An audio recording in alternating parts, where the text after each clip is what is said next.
ফের ভিন রাজ্যে মৃত্যু পশ্চিমবঙ্গের পরিযায়ী শ্রমিকের। অন্ধ্রপ্রদেশের কারখানায় কাজ করতেন উস্তিন মঞ্জুর আলম। সোমবার রাতে টাকা পয়সা চেয়ে ফোন এসেছিল অভিযোগ পরিবারের। মঙ্গলবার মঞ্জুর আলমের মৃত্যুর খবর মেলে। দাবি মৃত পরিযায়ী শ্রমিকের পরিবারের। চোর সন্দেহে পিটিয়ে খুনের অভিযোগ পরিবারের।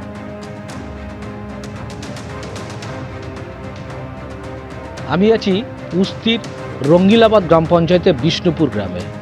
মঞ্জুর আলম লস্কর 38 বছরের মঞ্জুর আলম অন্ধ্রপ্রদেশে পরিযায়ী শ্রমিক ছিলেন। তিনি টেলারিংয়ের কাজ করতেন। গত পরশুদিন সকালবেলা একটা ফোন আসে এই পরিবারে। সেখানে জানানো হয় যে মঞ্জুর আলমের মৃত্যু হয়েছে। এই মৃত্যুর পর তাদের পরিবার কার্যত ভেঙে পড়েছেন এবং কী কারণে মৃত্যু তা এখনও পরিষ্কার নয়।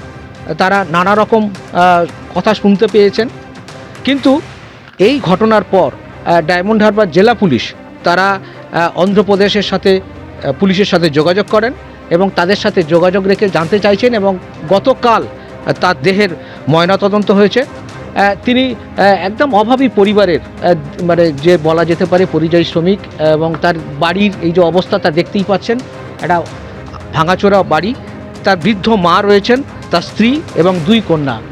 অথই জলে এই মঞ্জুর আলমের পরিবার, এই যে পরিযায়ী শ্রমিক, এই যে টেলারিংয়ের কাজ করতেন, এবং এই এলাকার প্রচুর মানুষ যারা এই ধরনের পেশার সাথে যুক্ত, তারা এই ঘটনার পর কার্যত কিছুটা হতবাক হয়ে পড়েছেন এবং তারা চাইছেন এই যে মঞ্জুর আলমের মৃত্যু যেভাবেই হোক তার প্রকৃত সত্য উদ্ঘাটন হোক।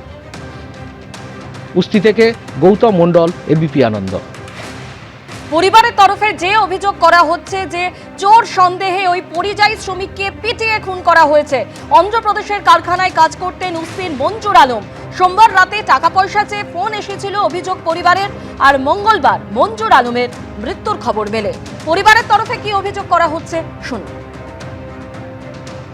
আমাদের কাছে খবর আসার পরে আমরা জিজ্ঞাসা করলাম কেন হয়ে হলো, তো আমরা এখনও সঠিক খবরটা পাইনি।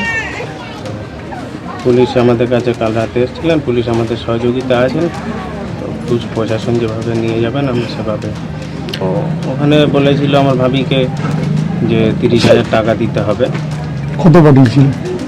টাকা পাঠানো হয়নি। কারা বলছিল এই টাকাটা, কথাটা কারা বলছিল? কারা বলছিল স্যার আমরা তো ওটা আর এখান থেকে জানতে পারিনি। ও কত বছর আছে ওখানে? অন্ধ্রপ্রদেশে অনেক দিন আছে। কি কাজ করতেন? কাটিং মাস্টার ছিল। উস্তির পাশাপাশি নজর রাখবো মালদার দিকে, যেখানে 8 দিন নিখোঁজ থাকার পর রেল লাইনের ধারে জঙ্গল থেকে উদ্ধার ক্ষতবিক্ষত দেহ। খুন করা হয়েছে ওই পরিযায়ী শ্রমিককে, এমনই অভিযোগ করা হচ্ছে পরিবারের তরফে। একমাত্র রোজগারের সদস্য পরিবারে, তার মৃত্যুতে অথই জলে পরিবার। মৃত শ্রমিকের নাম আলমগীর আলম, বাড়ি মালদার হরিশ্চন্দ্রপুরের মশালদহ বাজারে। নতুন কাজের জন্য চেন্নাই থেকে হায়দ্রাবাদে যাওয়ার কথা ছিল আলমগীরের, দাবি পরিবারের। অভিযোগ ট্রেনে ওঠার আগে স্ত্রীর সঙ্গে ফোনে কথা বলেন, তারপরে তার আর খোঁজ পাওয়া যাচ্ছিল না। পরে স্টেশনের কাছাকাছি রেল লাইনের ধারে জঙ্গল থেকে আলমগীরের ক্ষতবিক্ষত দেহ উদ্ধার হয়।